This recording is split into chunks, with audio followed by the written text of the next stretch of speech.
Check out Paddy Power's new and exclusive Cash Card Plus, available to use online, at ATMs, or even down the local. Paddy Power, you beauty. Hi there, it's the Racing Post Football Postcast. We're looking ahead to a great week of Premier League action. I'm Bruce Millington, and in the company of my Racing Post football desk colleagues Mark Langdon and James Milton, as well as from Paddy Power, Ed Quigley. We've got all the weekend best bets. We'll also have a little early look ahead to next week when the Champions League resumes. You've got a chance of winning a £25 or €25 bet, courtesy of Paddy Power. We will start, though, with the 6 questions. The lads get 2 each, and then they get to answer the one they wish they were asked. We've got to start with you, Ed Quigley. How much does the betting industry love Real Betis after last night? Let me explain. All the 5 favourites in the Carabao Cup all obliged, and then right around Europe, all the hot pots won, didn't they? All the big teams in Italy and in Spain. And then we got to the late kick-off in Spain, which was Real Madrid v Real Betis. Real Madrid were about 10s on. There were absolutely untold accas, absolute tens of millions of pounds piling onto Real Madrid in accumulators. And then in the 90th minute, there was a goal to Real, but it was Real Betis rather than Real Madrid. How much did that save the industry, do you think, Ed? I think it saved it millions. Like, as you said, like we have to do the spots list on just to see analyse our positions before kick-off, around 7:30 or whatever. And like literally 15 of the 16 worst positions were all won. So yeah, it was all piling onto Real Madrid at short prices. But yeah, I don't know, it was a major shock. Like, I mean, the last time I did this podcast, I was actually tipping up Real for Champions League as my outright bet, and since then things have gone off the boil completely. Like obviously Ronaldo hasn't playing, he returned last night, but didn't have the desired effect. And yeah, like Betis, like the last few minutes anyway, from what I saw, because I tuned in when I saw it was 0-0 at the 80th minute. Like they more than held their own anyway the last few minutes, and like it was kind of coming in a weird way as well, Betis' goal, because Real were pushing up so high, like, you know what I mean. When you've got that situation, Ed, and you obviously get bonused on the company position, do you sit there and sweat like as if it's your own money, or do you take a little bit more of a laissez-faire attitude? I don't know, my bosses might be listening to this. Yeah, no, I sweat like a pig. I'd be more laissez-faire, because I just think, you know, it levels itself off over the course of a year, like, do you know what I mean? So yeah, it doesn't really bother me too much. You can say that now, can't you? Because you didn't lose your money, you didn't blow your bonus. I'm just wondering, you know, when you got them. If you weren't watching the game, you had like the notification on your phone, and you're just waiting for that Real Madrid goal, and you hear bing in the 90th minute. You must think like you're about 10s on to have it go your way. Outrageous. Yeah, well, I did a Twitter search on Real Madrid and ACCA this morning, and all it was beat Real Madrid, have cost me a 15-fold. Beat Real Madrid, I'm never backing them again. But I think a few people cashed out. Mark Langdon, your question is about football betting strategies. How much of your personal football betting is on multiples? Next to none. I've had one multiple bet this season. It was a double that didn't win. In fact, neither of the 2 teams won. But that's the only multiple bet I've had. I haven't gone more. What do you tend to do then? Do you have your bets on a Saturday or in the week where you try and snaffle the early value? No. I mainly bet on the day of the game, really. I like to be in sort of all of the team news, really. I don't really go early. And then it's just singles. So then maybe, like, I don't know, say 12 singles on a Saturday. And then you're hoping to get just 7 or 8 of them up, and that's how it. And it's normally draw no bets, and so it is. It's not sort of shooting for that big life changer, really. It's just one continuous grinding grind. out a profit. Yeah. And then you sort of this season I'm 6% up actually, which is good. But it does feel like you'd be better off just working at McDonald's sometimes. Yeah, it's sort of clerical work, isn't it? Grinding it out. Okay, James Milton, who's the better manager, Arsene Wenger or Jurgen Klopp? Oh, are we talking right now, or kind of in terms of now? Right now. I still. Okay, let me word it another way. Let me word it another way. You're put in charge of Manchester United, okay, and a group of terrorists kidnap your family and hold them at gunpoint and say, right, You've got to choose a manager who's going to make them the champion, as successful as they can be, out of Wenger or Klopp. Who are you going to choose? This sounds like a great film, actually. It does, box set. I would go Klopp. I think it doesn't take long for crisis to emerge. And you look at Liverpool's recent results. I know he's been clipped for the sack a little bit, but they absolutely blew Arsenal away. They were terrific there. They've not had much luck since with the early sending off at Man City, and a couple of frustrating draws. I think Klopp is I think the phrase is a project manager, and I think if you give him time, he is does a very good job. And I just think Arsene these days is so set in his ways that. I just don't think he's adapting to the modern game. Put it this way, would you like Wenger out at your beloved Arsenal with Klopp coming in? I'd be quite happy to have Klopp coming in. Yeah, I thought they missed a trick by not getting him when Liverpool appointed him. I think he kind of energises a place, doesn't he? And if you do give him time, obviously you wouldn't want him at Palace because he'd be given about 3 weeks. But yeah, I think if you do give him time, he will get it right. Okay, now I heard Ed's keyboard tapping away there while James was talking. Were you accessing some Low Country's pornography there, Ed, or were you trying to tap the latest sack race prices? No, I wasn't actually trying to get the sack race prices. I probably should have, but no, I was just getting the championship table ready there. But I can get the sack race ready in a second if you want. No, don't worry about it. That's absolutely fine. Right, well, it's your second question now anyway, Ed. Which team in the Premier League is currently in the, is it most false or falsest position? Falsest. Falsest. Yeah. Which Premier League team is in the falsest position as things stand, Ed, looking at the table? Newcastle have had a pretty good start to the season. You know what I mean? They've obviously won 3 games. I would think it's probably themselves and Huddersfield. They're obviously shooting quite high at the minute, but you would expect them to drop off. I don't expect Newcastle to be in the top 4 come the end of the season. I think they're about 100 to 1 to do so at the minute. So yeah, they're probably in the falsest position. I mean, Everton and Leicester as well. You could argue too. They both have had really, really hard, tough starts in terms of fixtures. So they should be. You'd expect them to improve as well, Excellent. Okay, and Mark Langdon, the Championship. Where's the value bet in the Championship now? Hasn't really taken shape yet, has it? It hasn't. It really hasn't. I do think that if Wolves can sign a striker in January, I just think that let's not forget they've got Costa coming back from injury. I mean, he was one of the best players in the Championship last season. They've beaten most of the best teams. I'd struggle to say they're massive value now because there has been a plunge on them. But I think if I was having a bet, it would be on them. If you wanted somebody at a real big price, I suppose Cardiff are still really solid under Warnock, and I think you could probably make a value case for them. But I'll go for Wolves. They've been very popular so far. I did see them in August when they got done by Cardiff, but Cardiff were really physical against them. I think when more teams play football in the Championship than the sort of rough and ready, and Jota and Neves and players like that are excellent players. I loved it once when you were on Talk Sport with Stuart Pearce, and Stuart Pearce said, he said, when I get back into football management, I think you should have said if, but he said, when I get back in, the first thing I'm going to do is employ him, meaning you, to go and help out with player recruitment and scouting and all that sort of thing. So, with your renowned expertise, who should Wolves sign as their striker? Well, I think that they're only going to sign players with Mendes connections, I would have thought, because that's the way it goes. So, if somebody like Abubakar was available to me, has been linked in the past, I think that's one sort of avenue they could look to in January. I do like, I'm not sure he's necessarily their style of player, but Zahora Cardiff, real physical presence up front. That's maybe the one thing they lack. Whether Cardiff would sell him is another matter. But I think he's sort of top Championship, maybe lower end Premier League as a forward. Ed, what's the latest from Paddy Power on the Championship? Yeah, so Wolves are favourites. They're currently 11 to 5. Big gamble on them midweek as well by a syndicate. So yeah, they're smashing them up because they were bigger. We were 11 to 4 in them last Saturday evening. And then you've Middlesbrough second favourites at 6 to 1. Cardiff and Leeds 7 to 1. Fulham 14s, Derby 16s, Norwich, Sheffield Wednesday 18s, and then Villa, Preston are 22s and 25s bar. It's an intriguing division. I see Derby snapped up the bearded one, Joe Ledley, this week. OK, James Milton, if you're a professional footballer, what colour boots would you wear? I would wear black with some very understated kind of white logo. Just old school. Actually, I had a pair of Lottos in my youth, which were with the two sort of lurid green diamonds logo on. Yeah. Which I was very fond of. Excellent.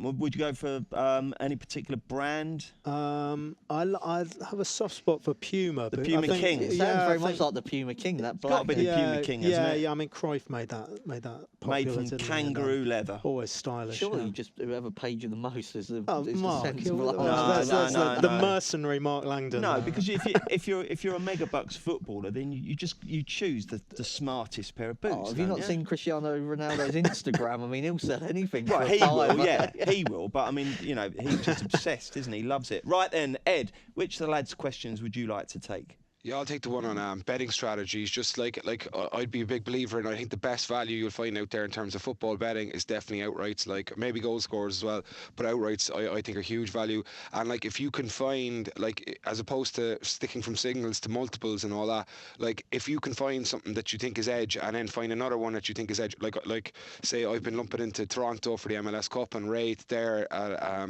8 to 11 with a rival. Like a rate at 8 to 11 is far too big, and the Toronto price was too big as well at 3. So that's edge multiplying against each other, so that's even better bet than just backing it singles. So just in case or just listeners are listening, and so you look to the outrights to win over the course of a season. I suppose that takes out the Vegas' bad luck that can kill you over 90 minutes as well. Yeah, exactly. And like I think I've touched on it here before. Like I think a lot of outrights are priced quite sloppily as well throughout the industry. Like even PSG during the summer, like. I know Neymar deal was kind of in the balance, but like everybody, like say even post the Neymar deal when they were like 12s or something like that, like I don't know, the whole world knew that Mbappe was going, and then he went to the 8s the minute it was confirmed, but sure, he was going anyway, so you might as well back to 12s, like, and 10s even, like, you know what I mean? With that in mind then, so give us a good outright treble now. So you're saying Toronto to win the MLS Cup. Is it Wraith Rovers? Wraith Rovers. These aren't great bets with us now, but our rivals there. Like Wraith definitely at 8 to 11 or a cracking bet. Toronto for the MLS, if you can get anything above 9 to 4 or a cracking bet, even though they lost last night. Give us one more for a treble. One more. I'm just trying to think now. If you can, there's a chap actually I'm very sweet on in the SPL top goal scorer market called Alfredo Morales. He plays for Rangers. I just think I'm sure I lumped into Dembele and I lumped into Sinclair last year at decent prices, but they got chinned anyway in the end by Liam Boyce. I just think in the SPL the Celtic lads will all take goals off one another. Like you've got Rogic, James Forrest, Patrick Roberts, Dembele, Griffith, Sinclair. Like you've got goals across all those players. Like and then even more as well. So like if you're like your man Morales seems to be scoring goals for fun, and he had a decent record in quite a weak league, or I think it was the Cypriot league before Finland, he came. Or Finnish league was it? Yeah, but So I think the each way on him. Like if you were to have an each way treble on that, and you can get that as well. Look, I think that's a bet to nothing, and it's a cracking bet. Oh, what an exotic bet! I love that one. Mark, which question are you going to answer? Yeah, I'll take the Klopp or Wenger. I mean, James took a while to answer it. I mean, I think Klopp is miles better than Arsene Wenger now. I mean, Klopp.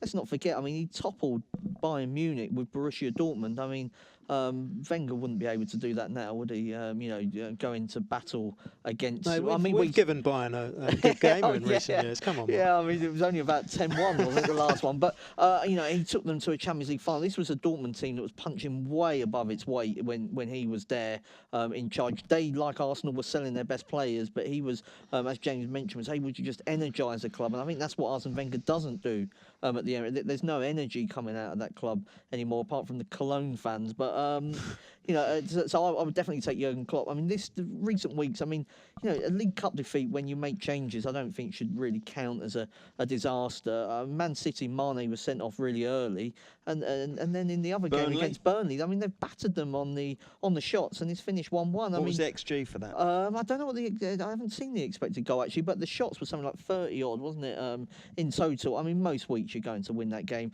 and even against Man City, I thought Liverpool were, if not the better team, certainly matching City until the Mane red card. I mean, I just can't understand the pressure on a manager like that so early on in the season. Okay, ridiculous. James.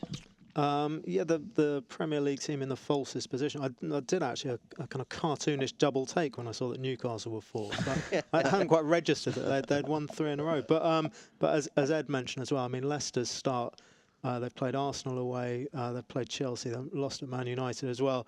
And then they've got Liverpool this weekend. So and they've acquitted themselves pretty well. Obviously not Liverpool out of the League Cup. When both teams made changes, but Liverpool had a fairly strong side out. So I think Leicester fans certainly shouldn't be too despondent about their league position. Yeah, I like Leicester, and I think there's some markets without the top 6 and the top 7 where they actually become quite interesting. Yeah, they should be there or thereabouts. Absolutely. Okay, competition time every week. You get the chance to win a free £25 or €25 bet, courtesy of our sponsors, Paddy Power. Last week we offered we asked people a question which I can't remember, but anyway, the person who got it right was Andrew Atkinson from Leeds. Well done, Andrew. You win a free £25 bet. You could win one this week, and it will be credited to your account if you are the person chosen who tweets the answer to this question and uses the Postcast, the hashtag Postcast. God, I'm messing this up terribly. Who replaced Frank de Boer as Crystal Palace manager? That's simple. You tweet that. You use the hashtag Postcast, and you've got a great chance of winning. We will announce the winner next Thursday. Check out Paddy's new VIPP Club. Get a £10 free bet every week when you place 5 bets of £10 or more. Max £10 bonus per person per week. Excludes shops. Selected odds. Conditions and exclusions apply. 18+. BeGambleAware.org. Let's get stuck into 4 live Premier League weekend matches. I used to work with a guy, and he used to say this all the time. He'd go, God, it's amazing, isn't it, how when teams play each other in the cup, they play each other in the league just after. It happens so often. I'm always like, oh, God, shut up. Anyway, the 2 games on Sunday, Saturday even, epitomise that, don't they? Because at 12:30, West Ham play Spurs, and they're going to be meeting quite soon at Wembley in the League Cup, aren't they? For which plenty of police will be earning some overtime, no doubt. And at 5:30, Leicester play Liverpool, and they met in the self-same arena last week in the Carabao Cup as well. So we'll do the 12:30 match first. West Ham versus Tottenham. What's the latest from Paddy Power, Ed? So West Ham are 9-2, the draw is 31-10, and Tottenham are 4-7. Go on then, Ed. What's going to happen? Yeah, I suppose there's no major team news on either side. James Collins looks like he'll be out for West Ham, right, which is a bit of a blow. But Tottenham's away record has been unreal in recent times. Like, they obviously smashed Everton and Newcastle this season, and those victories were after end of season thumpings for Leicester and Hull last season when they won 6-1 and 7-1 respectively. Like, they have a plus 16 goal difference, which is the best in top flight football for 125 years in terms of away games. It's phenomenal. But the only thing I'd say about this fixture, this is where Spurs' title challenge kind of came apart last season, and just to me, I know Spurs' away form has been brilliant, but I just feel his prices, and the 9-2 in West Um is too big. I wish Bilic would play Chicharito in the middle rather than to the left, but I still think the 9-2 is worth a dabble. If you are leaning towards Spurs, I'd probably back the over 2.5 at 8-11, because as I mentioned, they bang in a half full of goals away from home. You've got West Ham on your side for scoring as well there too. 9-2 West Ham, just a little bit too big for Ed, who's obviously playing the prices rather than who he thinks is going to win. What do you reckon, Mark? Yeah, I was going double chance. So the draw or West Ham. I mean, this is just a horrible game for Tottenham. It's one of the hardest in the calendar for them because of the way West Ham fans, this is their biggest game of the season. It's an awkward one. They've lost 3 of their last 4 trips to West Ham. I mean, last season was a little bit unfortunate. Their title challenge came apart there because they'd been on just this amazing winning run anyway, and it just felt like it was about to end. Teams just don't win forever, do they? The season before, they were actually title favourites going into the game at West Ham, lost that 1-0. It was the night before Leicester had dropped points against West Brom, and I think Spurs really fancied themselves. They got beat at then Upton Park. Like I say, they've lost 3 of their last 4. They're even at White Hart Lane. Some of their wins have been right in the last minute because West Ham get themselves up for this game like no other. So I think this is ordinarily a team of Tottenham's ability against a team of West Ham's ability.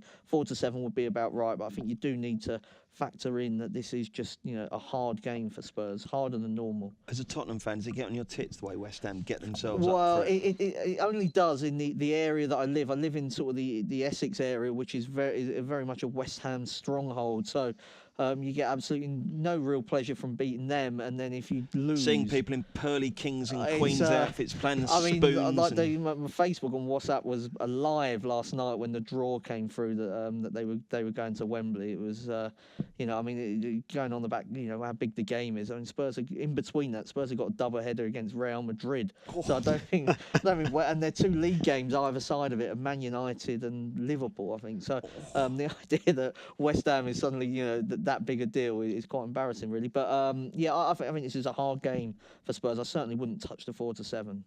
Ed and Mark are being way too pessimistic about Spurs here, aren't they, James? Yeah, I mean, I think as Mark and Ed have outlined, it is a tricky fixture just because of West Ham's kind of motivation for it, and obviously there was that blot last season, but Spurs either side of that defeat, I think won 12 games in a row, and actually, I mean, you look at Spurs' results this season, and there's been a lot of chat about Wembley woes and whatever, but I think their performances have been really pretty consistent. I mean, I thought they were decent against Chelsea. Obviously, battered Burnley and Swansea and were held to draws. And then away from home, I mean, the performance and the result, 3-0 at Everton, was really, really striking. I don't think Spurs at 4-7 are the ones to kind of kickstart your weekend acca, but Spurs win to 0, 9-5. Small bet on that is the way I'd go. I mean, West Ham, they were tonked at Man United on the opening day, taking 4 points from 4 games against Southampton, Newcastle, Huddersfield, and West Brom. It's pretty modest. I know only one of those was at home, but. I don't think Bilic has quite got the attacking unit and right. As Ed alluded to, Hernandez on the left just makes absolutely no sense. It's a bit of a mess, isn't it? There's a golfing class here, Mark. Honestly, Tottenham will be fine. Yeah, but even if there is a golfing, I mean, that's 4-7 away from home. I mean, Everything has its price, yeah. Yeah, I mean, I wouldn't. I mean, there's got to be better 4-7 shots out. Okay, 5:30. Leicester Liverpool. What's the latest, Ed? It's 3-1 Leicester, 5-2 to draw, and Liverpool are 10-11. 10-11 Liverpool do it for you, James? Again, no. The kind of odds on away from home. I think both these games is probably best swerved. As I said earlier, I think Liverpool's supposed crisis is ridiculous to claim that they're in big trouble. But also mentioned that I think Leicester have been playing pretty well in some very tough games. I like the look of Jamie Vardy, anytime goal scorer here. I mean, we've all seen Liverpool's defensive struggles this season, and Vardy's looked very sharp. He's got 4 goals in 5 Premier League games. He's on penalties. Scored twice at Arsenal in the opening fixture of the season, I think he's just a shade under 2-1 to score at any time. I think he'll get chances. When's the film coming out? It's all got a bit quiet on that. Yeah. Have they pulled it, do you think? I'm not sure actually. Okay. Right, Mark, will Liverpool get back on the winning trail here? I wouldn't back them at 10-11 without Mane. I think Mane is a very important player to the way that they attack. I mean, he's somebody that could be playing, I think, for Barcelona or Real Madrid. I think he's sort of... Well, if Deulofeu can play for yeah, exactly. I mean, I think he has reached elite level now, actually, Mane. So I wouldn't back them, but I do like over 2.5. I mean, Leicester are a counter-attacking team. If Liverpool have problems, it's against counter-attacking teams and those that are good at set pieces. I think Leicester are good at both of those things, but I don't really... I mean, Leicester just about kept a clean sheet against Liverpool, but I mean, at half-time, I mean, Liverpool could and should maybe have, been well up in that League Cup tie. That wasn't all of the big hitters playing really like Salah, Firmino, Coutinho's getting his minutes under his belt. So I think this will be an entertaining fixture, really. I thought over 2.5 was a fair price, a shade of odds on. Jolly good. What do you reckon, Ed? Yeah, I'd agree with all that as well. I definitely think I see goals anyway, and anyway, I think the over 2.5 at 8-11 is a cracking bet. Obviously, there's actually a doubt over Vardy at the minute, I think. But even if there is, they've got so many strikers. They've got Okazaki, they've got Iheanacho, they've got Ajo was injured the other night as well, but they've Slimani as well. Obviously, look, they went off Liverpool went off this price 2 nights ago, and that was kind of with Grujic and Solanke in the team. Now you'd expect that Matip, Can, Firmino and Salah will all return. I know Leicester made changes too for the cup game, but they probably weren't as dramatic. Like, I mean, you know, they had the likes of Slimani playing and all that as well. So I think like Liverpool definitely, when Coutinho was on the pitch, like they absolutely dominated the game. I know they've lost, but I could see the syndicate smashing up Liverpool again, like here, and that 10-11 shortening. So I like Liverpool and both teams score might be worth a dabble as well at 5-2. Rightio, let's get the naps. This will not be beaten.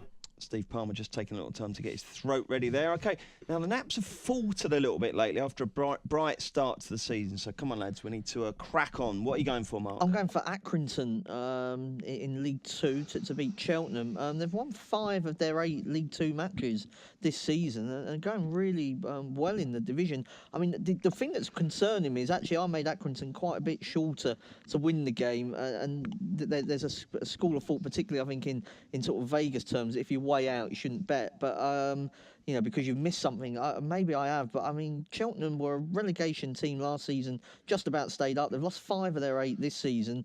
Their points they picked up were against Crawley, Yeovil and Colchester, are terrible travellers. And Accrington were sort of promotion form back end of last season, looking good this year. It doesn't make sense to me. Maybe I've missed something, hopefully not. I doubt it.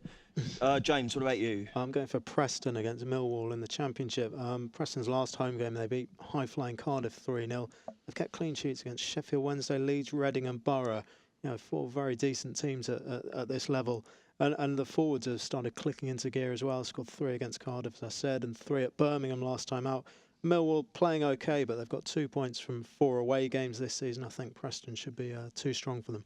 Eddie Q? I'm going to go with Celtic at 4-6 to beat Rangers.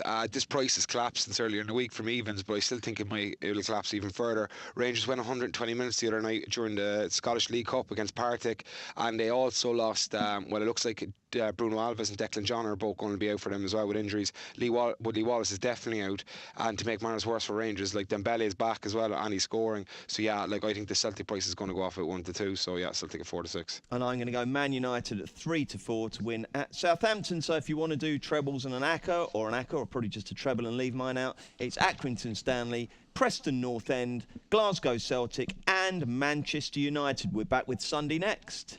Check out Paddy's new VIPP Club. Get a £10 free bet every week when you place 5 bets of £10 or more. Max £10 bonus per person per week. Excludes shops. Selected odds. Conditions and exclusions apply. 18+. BeGambleAware.org.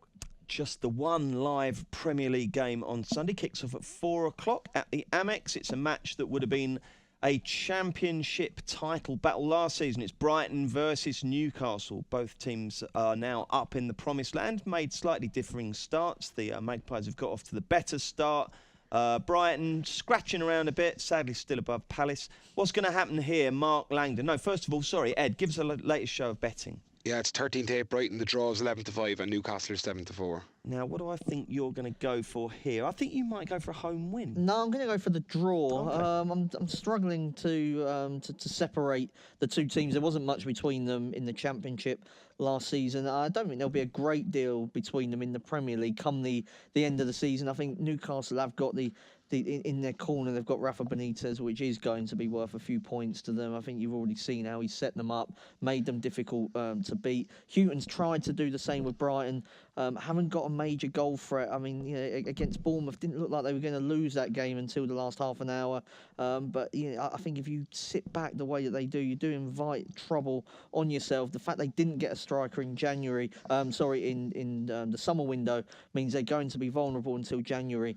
You know, that they thought they had Vincent Janssen, he turned them down right at the last minute and went to Fenerbahce instead. So they are lacking goals, and I think Newcastle, as we saw against Swansea in their last away game, will just keep it really tight. And if they can get something, then they will. But it's all about clean sheets for them. I think it's going to be a low-scoring game, and that brings the draw into play. James? Yeah, along the same lines, the 8-11 one or both teams not to score in this one looks the bet for me. I mean, you know, they didn't really tear it up in the Championship last season. They both had pretty underwhelming transfer windows in the summer in terms of getting in attacking players. Mark mentioned Brighton struggled to find a striker.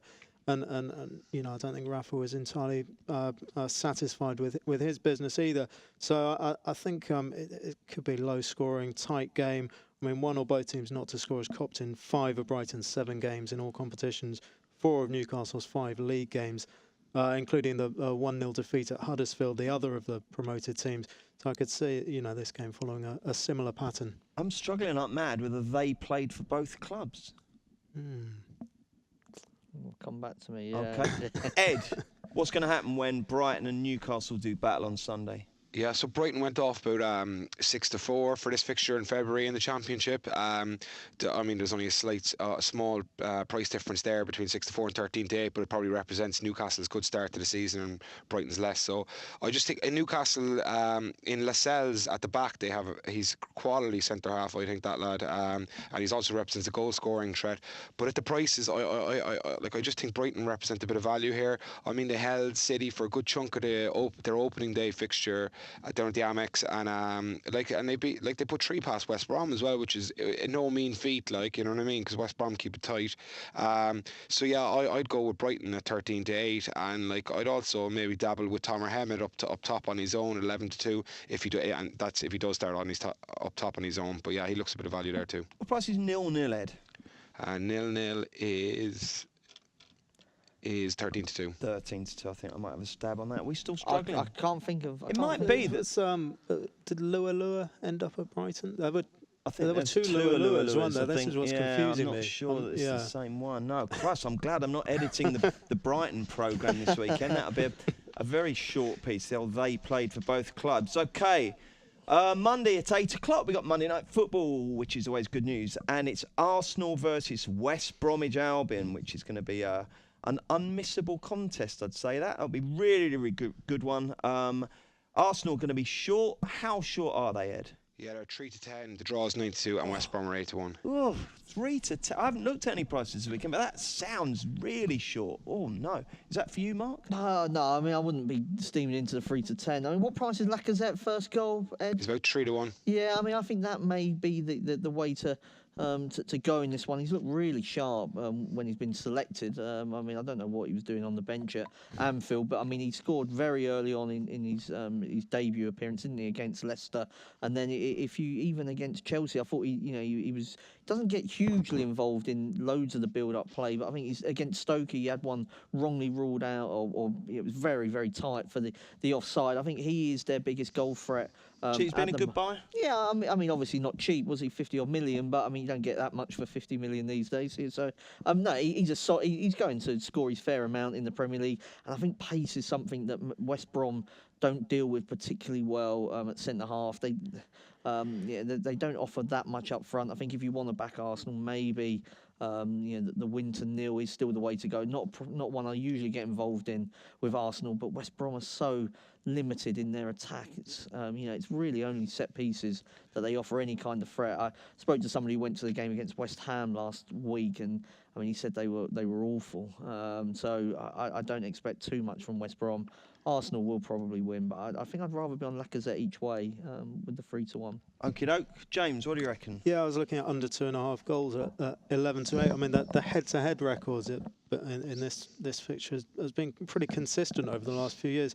4 of the last 5 at Arsenal. Arsenal have won 1-0 or 2-0, and then obviously they go away and get bullied at the Hawthorns and seem surprised that West Brom are quite good at set pieces. But yeah, at home they're a bit more solid. I mean, since the shambles at Anfield, they kept clean sheets against Bournemouth, against Chelsea, kind of much improved performance, and then in the League Cup against Doncaster, and only conceded that one kind of slightly freakish 40-yarder against Cologne. So yeah, you can see a kind of narrow Arsenal win, but I mean, West Brom are set up to frustrate, and I'm sure they will do for long periods. But Arsenal with Lacazette and with Sanchez, if Wenger deigns to pick him as well, they have that extra quality up front. Ed, what's your verdict? Yeah, I agree entirely with James there. I have under 2.5 goals here as well. I just think it looks a cracking bet. Under 2.5 goals has occurred in 4 out of the 5 West Brom games this season already, and as James said in previous seasons, they've held their own at the Emirates, and like that's all Tony Pulis will target. So, but like if you do fancy Arsenal as well, what I would we have Arsenal to win in under 4.5 goals there at 8-13, which gives you a bit of extra juice in the price from the 3-10. So like I don't see them smashing them at all. Like, you know what I mean? I'd tip Man United and under 3.5 against Everton on Sunday. That bet's not really.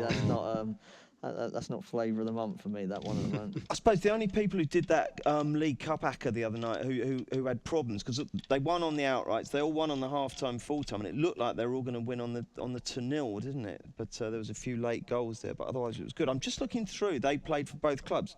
Steve Harper, Brighton and Newcastle. I don't remember him They at sat Brighton, on the but- bench. Yeah. Kazenga Luar. Well done, yeah. James. Paul Kitson. I don't remember Paul Kitson. Well, you won't remember No, Paul not Kitson, but I not don't remember Brighton. playing for both. And Leon Best. I'm not having that. It's a weird list. One that there's a lot of those must have been shortish periods. We should definitely have got Kit Napier though in the mid 60s. Right, okay. Best bet, chaps, for match week 2 of the Champions League. Let's just tell you what we've got. Tuesday it's Man City versus Shakhtar.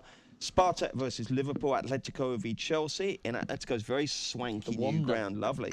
And Apol v Tottenham. And then on Wednesday it's CSKA v Man U and Lex Celtic, PSG, Bayern. So James Milton gives one to back out of that lot. I'd look at Chelsea kind of draw no bet at Atletico. I think they can certainly avoid defeat. You know, Atletico bedding into the new stadium, they kind of had a fairly unconvincing 1-0 win in their first game there. They've got Sevilla there this weekend. So, I think Chelsea look well equipped in the Champions League this season. Lango? I'm going to go for Manchester United away to CSKA. I mean, the Russians are very, very pedestrian at the back. They've still got the Berezutsky twins and Ignacevic as part of their back three. Usually 2 of those 3 play. If United have got one real big strength this season, I think it's pace. On the counter-attack particularly. I was a bit surprised actually. I think they're around about 8-11. I mean, they were awful last year, CSKA, in the Champions League. I saw them twice against Tottenham, and you know, if they play like that, then United shouldn't have too many problems. I'm glad you call them CSK. What's that silly thing? Suska. That's a load of bollocks, that. I can't have that. Ed, what do you like? Yeah, I'm going to go with Besiktas at like 11-5 at home to Leipzig. Leipzig seem to be very highly rated by the syndicates, but I don't know, as in they went off what I thought was a really short price at home to Monaco in the first round. And I was thinking 11-5. Turkey's never an easy place to go. Besiktas are doing quite well in the Turkish Super League at the minute. They're second. They have a striker Palace went for actually called Cenk Tosun, who's banging them in. So I just think 11-5 looks value there definitely to me. Yeah, we were reading that he says he might not rule out a move to Palace. He scored a cracker, didn't he? Albeit the goal he probably shouldn't have got beat at his near peg. Ed, what's the weekend hold for you? Going to watch any football? I'm actually going to London this weekend over to a gig in Ali Pali, and I might be going to Fulham Middlesbrough on the Saturday as well. That'll be good. Which band are you going to see at Ali Pali? LCD Sound System. Nope. Okay. James, what are you doing? Going to a string quartet or? No, my brother's leaving to become a ski instructor in Japan, so I'm having a send-off for him. I'll tell you, the Miltons, they don't all work down the local pit. They've got the most exotic lifestyle. He's going to become a ski instructor in Japan. Yeah, so I'm having a send-off for him on Saturday, yeah. It's all downhill from here. And Mark, are you doing scouting report? I'm doing a scouting report, yeah, but it's an off-tube. It is off-tube, yeah.